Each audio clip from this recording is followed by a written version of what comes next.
إذا نظرنا إلى الألفاظ النبوية واستنبطنا منها ما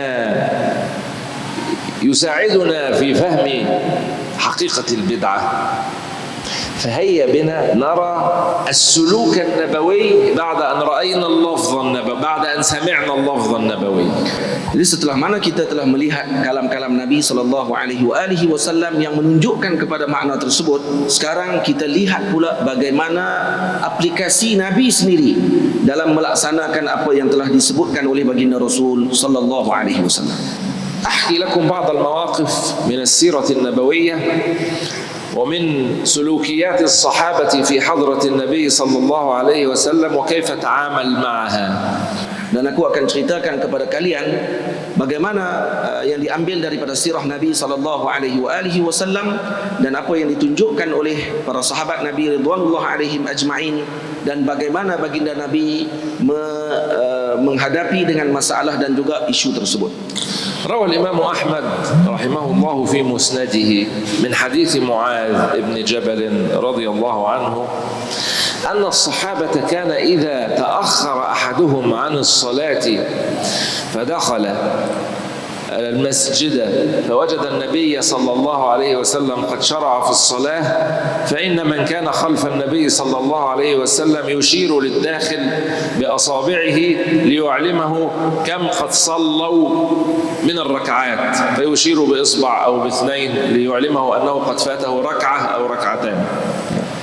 Dalam hadis yang diriwayatkan oleh Imam Ahmad Ibn Hanbal, yang diriwayatkan oleh Sayyidina Muaz bin Jabal, diceritakan bahawa pada zaman Nabi SAW, para sahabat ketika mana menunaikan salat dengan baginda Rasul SAW, ketika datang sahabat yang lain yang datang lambat, maka sahabat yang telah berada di dalam salat tersebut akan mengisyaratkan dengan jari mereka berapa rakaat yang masih berbaki dan seumpamanya, atau telah mereka laksanakan berapa rakaat salat dengan Rasulullah, maka diisyaratkan dengan satu, maka dimaksudkan dengan ada satu lagi rakaat ataupun baru satu rakaat dilaksanakan, atau dengan dua dan seumpamanya.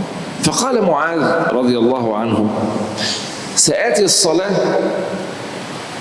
وسأتابع النبي صلى الله عليه وسلم على أي حال وجدته عليها دون أن أتقصد أن أعرف كم فاتني، ثم أقضي ما فاتني بعد أن يسلم النبي صلى الله عليه وسلم. Dan Sayyidina Muaz bin Jabal mengatakan bahawa aku ingin melaksanakan dengan cara yang lain sedikit, iaitu dengan masuk terus ke dalam solat tersebut tanpa melihat kepada yang memberikan isyarat dan seumpamanya, melaksanakan solat dengan Nabi, dan setelah Nabi bagi salam saya akan sempurnakan solat tersebut dengan sendiri tanpa melihat dengan isyarat-isyarat tersebut. فلما عرف النبي صلى الله عليه وسلم بفعل معاذ قال إنه قد سن، تذكروا حديث من سن سنة حسنة، إنه قد سن لكم معاذ فهكذا فاصنعوا. Maka ketika mana Nabi mengetahui dengan apa yang dilakukan oleh Sayyidina Muaz tersebut, lalu Nabi mengatakan bahawa sesungguhnya Sayyidina Muaz ini telah menunjukkan contoh tauladan kepada kalian dengan cara tersebut, maka lakukan seperti yang dilakukan olehnya. الواقعة التالية هي ما رواه الإمام البخاري رضي الله عنه في صحيحه عن رفاعة بن رافع رضي الله عنه أن النبي صلى الله عليه وسلم كان ذات يوم في الصلاة فرفع رأسه من الركوع فقال سمع الله لمن حمده. Dalam hadis yang diriwayatkan oleh Imam Al-Bukhari radhiyallahu taala anhu, daripada hadis yang diriwayatkan oleh Sayyidina Rifa'ah bin Rafi' bin Al-Khadij, mengatakan bahawa ketika mana solat dengan Rasulullah sallallahu alaihi wasallam yang berlaku, ketika Nabi bangun daripada rukuk dengan mengucapkan sami Allahu liman hamidah, فقال رجل ممن يصلي خلف النبي صلى الله عليه وسلم ربنا ولك الحمد حمدا كثيرا طيبا مباركا فيه. Lalu bangun sahabat yang turut mengikuti menjadi makmum di belakang baginda Rasul sallallahu alaihi wasallam, beliau menambah dengan ucapan Rabbana walakal hamd hamdan tayyiban mubarakan fih, ditambah perkataan tersebut. فبعد الصلاة سأل النبي صلى الله عليه وسلم وقال من الرجل الذي قال هذا. Setelah bagi salam, Maka baginda berpaling lalu bertanya, siapa yang tadi yang sebut perkataan tersebut? فقال الرجل أنا. Maka lelaki tadi menjawab, saya yang menyebut ya Rasulullah. فقال النبي صلى الله عليه وسلم لقد رأيت 39 ملكا كلهم يبتدرونها أيهم يكتبها. Kata Sayyidina Rasul, saya telah melihat lebih daripada 30 malaikat berebut-rebut menulis pahala yang telah kamu bacakan tersebut.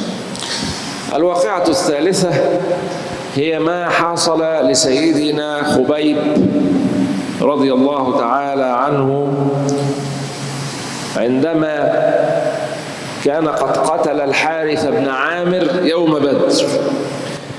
Yang ketiga, peristiwa ketiga adalah peristiwa yang berlaku kepada Sayyidina Khubayb radhiyallahu taala anhu, yang mana beliau telah membunuh Harith bin Amir di dalam peperangan Badar. ثم وقع خبيب أسيرا لدى بني الحارث بن عامر. Dan Sayyidina Khubayb ditawan dalam satu peperangan, dan kemudian keluarga ataupun pihak yang tanggung jawab dengan Harith bin Amir menahan beliau. فأوثقوه ثم قدموه ليقتلوه. Mereka mengikat tangan beliau lalu dibawa beliau untuk dibunuh. فقال لهم أمهلوني حتى أصلي ركعتين. Maka kata Sayyidina Khubayb, biarkan saya untuk saya laksanakan solat terlebih dahulu. ثم قال إنه لم يرد أن يطيل هاتين الركعتين حتى لا يظن هؤلاء الكفار أنه يخاف من القتل فتجوز فيهما. Dan beliau tidak memanjangkan solat tersebut, 2 rakaat solat tersebut, kerana bimbang musyrikin mengatakan bahawa beliau ini takut dibunuh, lalu memanjangkan solat, lalu beliau memendekkan solat tersebut untuk diselesaikan dengan segera. فسن لنا بذلك سنة صلاة ركعتين لكل من كان سيقتل صبرا، والقتل بالصبر هو قتل كل ذي روح يوثق يوضع في الأغلال حتى يقتل.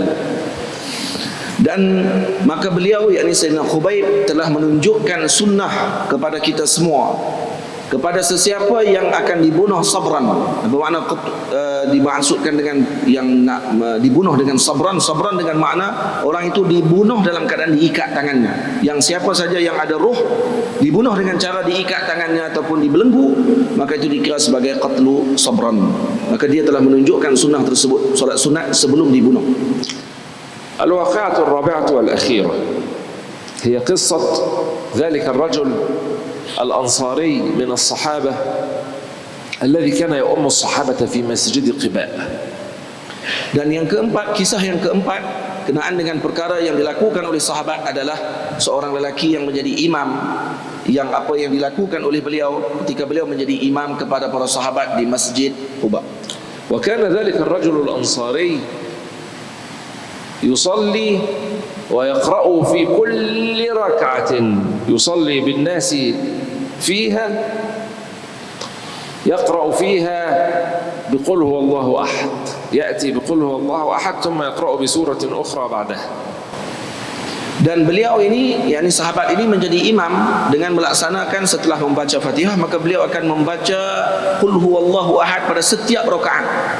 Setiap rakaat akan bawa baca qul huwallahu ahad dulu, baru baca surah yang lain. فرجعه الصحابة في ذلك ورفعوا أمره إلى النبي صلى الله عليه وسلم فقال إني أحبها. فقال له النبي صلى الله عليه وسلم حبك إياها أدخلك الجنة. Lalu baginda Nabi memanggil beliau disebabkan kerana ada laporan daripada para sahabat terhadap perkara tersebut yang dianggap pelik. Lalu baginda Nabi SAW bertanya kepada beliau, kenapa kamu lakukan demikian? Sahabat tadi menjawab bahawa kerana saya menyukainya ya Rasulullah. Lalu baginda Nabi mengatakan, kecintaanmu kepada surah itu dan bacaan itu akan menyebabkan kamu dimasukkan oleh Allah ke dalam syurga. ما الذي حصل في هذه الوقائع التي ذكرناها؟ Apa yang berlaku yang kita dapat faham daripada apa yang telah kita sebutkan? معاذ سن سنة ما أدركتم فصلوا وما فاتكم فأتموا. Sayyidina Muaz telah menunjukkan sunnah yang mana kamu tidak sempat dengan, yang kamu sempat solat dengan Nabi lakukan, yang tidak sempat kamu tambahkan rakaatnya. الرجل الصحابي في إحداثه الذكر الذي يقال بعد الرفع من الركوع أحدث ذكرا في الصلاة لم يأتي في السنة ابتداء.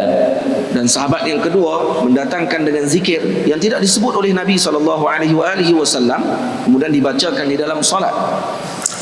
خبيب ابتكر وأحدث صلاة الركعتين للأسير الذي أوشك على القتل وأشرف عليه. Sayyidina Khubayb menunjukkan bahawa beliau melaksanakan 2 rakaat salat sunat sebelum dibunuh. الرجل الأنصاري داوم على عبادة مخصوصة في وقت مخصوص بكيفية مخصوصة لم تأتي في السنة ابتداء. Dan seorang lelaki tadi yang menjadi imam di Masjid Quba tersebut mendatangkan dengan ibadah yang khusus pada waktu yang khusus di tempat yang dengan ibadah yang khusus tersebut yang tidak disebutkan dan tidak dilakukan oleh Nabi SAW. إذا فهمنا حديث الباب الذي هو كل بدعة ضلالة على ظاهره لوجب علينا أن نحكم على هؤلاء جميعا بأنهم مبتدعة ضلال والعياذ بالله. Kalau kita faham kullu bid'atin dhalalah itu maknanya setiap bid'ah itu adalah sesat, maka lazim dengannya kita akan kata sahabat yang melakukan tadi juga mereka adalah sesat dan menyesatkan. Ini adalah jauh daripada kebenaran. ليسوا كذلك قطعا، فهم نقلة الشريعة الذين عاينوا الوحي وعاينوا النبي صلى الله عليه وسلم وفهموا مرادات الشرع. Maka sudah tentu kita tidak akan melakukan dan mengatakan demikian, kerana para sahabat adalah penyebar dan pembawa syariat Nabi dan penukil apa yang telah disebutkan oleh Nabi sallallahu alaihi wasallam kepada kita dalam syariat. حتى إن بعض العلماء يرى أن قول الصحابي من جملة الأدلة الشرعية. Sehingga sebahagian para ulama mengatakan bahawa pandangan atau ucapan para sahabat itu juga adalah termasuk daripada sumber hukum syarak. فنستطيع أن نفهم من هذه الوقائع التي أقرها النبي صلى الله عليه وسلم ولم ينكر عليهم أن إحداث شيء في العبادة لا يكون من الضلالات إذا كان من جنس هذه العبادة.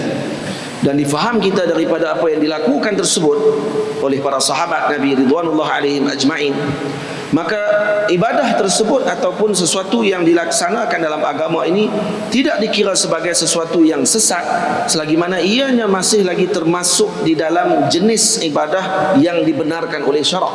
ولا يكون من الضلالات إذا كان موافقا للشرع. Dan tidak juga akan menjadi bid'ah yang sesat kalau ianya bersepakat ataupun beserta dengan apa yang dibenarkan oleh syarak. يأتي بعض الناس وقد رأينا هذا مسطورا في الكتب، ليست الكتب التي هي معتمدة عند أهل السنة، إنما الكتب التي تكتبها بعض الطوائف التي لها أفهام خاصة للشريعة هي بعيدة عن أفهام العلماء. Dan kita telah melihat apa yang dilakukan oleh sebahagian orang yang mereka ini menulis yang jauh daripada kefahaman para alim ulama. يقول أصحاب هذه التعليقات على أمثال هذه الأحاديث إنها لا تدل على استحسان شيء من البدعة، بل إن كل بدعة ضلالة، وهذه الأحاديث خارجة عن النزاع وخارجة عن محل الدعوة. Dan penulis tersebut mengatakan bahawa hadis-hadis yang dibacakan tadi, contoh-contoh yang diberikan tersebut, itu sebenarnya terkeluar daripada perbahasan dan juga perselisihan kita. Karena bagi dia, penulis tersebut mengatakan bahawa setiap bid'ah tetap dalalah. Cuma yang masalah tadi yang dibincangkan itu sebenarnya terkeluar daripada tajuk perbincangan dan bukan dimaksudkan dengan hadis. يقولون هذه الأحاديث لا تفيدكم يا معشر المبتدعة. Dia kata hadis ini tidak akan memberi manfaat dan memberi faedah kepada kalian wahai para ahli bid'ah, kata kita. لأن مشروعية هذه الأشياء المذكورة في هذه الأحاديث إنما جاءت من أن النبي صلى الله عليه وسلم قد أقر أصحابه عليها، فهو الذي رأى معاذ يفعل فسكت عنه وأقره ودعا إلى فعله، وهو الذي عرف أن ذلك الرجل قد قال سمع الله ربنا ولك الحمد فاستحسن فعله، وهو الذي أقر ذلك الرجل الذي كان يكرر قل هو الله أحد وبشره بالجنة. فالمشروعية لم تأتي من أفعال الصحابة، إنما أتت من إقرار النبي عليه الصلاة والسلام له. Dan kata lelaki tersebut, penulis tadi mengatakan bahawa yang kamu bagi contoh tadi tidak kena langsung dengan maksud bid'ah yang dilarang, kerana kesemua mereka tadi melaksanakan perkara tadi. Yang pertama, contoh pertama tadi iaitu orang yang saya tak ikut turutan, melaksanakan ibadah. Contoh Sayyidina Muaz bin Jabal menunjukkan cara untuk masuk ke dalam solat dan bagaimana cara dilakukan. Seorang sahabat lagi menunjukkan bagaimana zikir tadi ditambah, dan seorang lagi melakukan perkara yang telah kita sebutkan tadi contoh-contohnya. Kesemua tadi berlaku pada zaman Nabi, dan Nabi melihat perkara tersebut dan Nabi mengikrarkan perkara tadi. Jadi kata mereka, kata penulis tadi, semua contoh tadi itu bukan menjadi dalil. Yang jadi dalilnya adalah ikrar Nabi dengan apa yang telah mereka lakukan, bukan apa yang mereka lakukan tersebut. وأنا أقول هذه مغالطة مكشوفة أو نظرة عوراء إلى النصوص الشرعية. Dan aku katakan, kata Maulana, ini adalah penipuan kepada nas syarak dan kefahaman yang sesat yang mana dilakukan dengan mata yang buta sebelah. فإن هذا الفهم وهذا التعليق يريد أن يقصر إقرار النبي عليه الصلاة والسلام لهؤلاء الصحابة على مجرد فعلهم. Dan ini seolah-olah ingin mengatakan bahawa ikrar Nabi tadi dibenarkan ketika hanya sekadar melihat kepada perbuatan tadi secara dengan perbuatan itu semata-mata. وليس الأمر كذلك. Dan bukan itu yang dimaksudkan. إقرار النبي عليه الصلاة والسلام كان لهم على الفعل وكان لهم على أمر آخر وهو المبادرة إلى الإحداث قبل مراجعة النبي عليه الصلاة والسلام إدخالا لهذه الأفعال تحت العمومات الشرعية. Tetapi ada dua yang difahami, yang diambil daripada apa yang ditunjukkan oleh Nabi SAW. Yang pertama, perbuatan Nabi mengikrarkan apa yang dilakukan oleh sahabat. Yang kedua adalah menjelaskan kepada kita bahawa dibenarkan di dalam syarak untuk melakukan sesuatu amalan tersebut sebelum merujuk kepada Nabi terlebih dahulu, kemudian baru Nabi ikrar. Maksudnya melakukan terlebih dahulu sebelum mendapatkan panduan Nabi SAW. Wal iqraru hujjah. Dan iqrar itu adalah hujjah. Wan Nabi sallallahu alaihi wasallam la yuqirru ala batil. Dan Nabi SAW sudah tentu tidak akan bersepakat dengan perkara yang batil. لأنه لو جاز أن يقر النبي صلى الله عليه وسلم على غيره على الباطل للزم أنه يؤخر البيان عن وقت الحاجة. Maka kalaulah baginda Nabi SAW boleh jadi tidak mengikrarkan dengan ataupun tidak ikrar dengan perkara yang batil, maksudnya tidak menjelaskan dan tidak menerangkan dengan perkara yang tersebut, maka ianya akan masuk kepada masalah ta'khirul bayan an waqtil hajah, maksudnya mentakhirkan penerangan hukum pada waktu yang diperlukan. وتأخير البيان عن وقت الحاجة خيانة لوظيفة البلاغ. Dan takhirul bayan an waqtil hajah, melambatkan penerangan ketika sampai masa yang perlu diterangkan hukum tersebut. Kalau ianya salah, maka ianya termasuk daripada khianat terhadap urusan penyampaian hukum Allah Ta'ala kepada umat. Hasyahu sallallahu alaihi wasallam. Dan ini mustahil kepada Nabi sallallahu alaihi wasallam.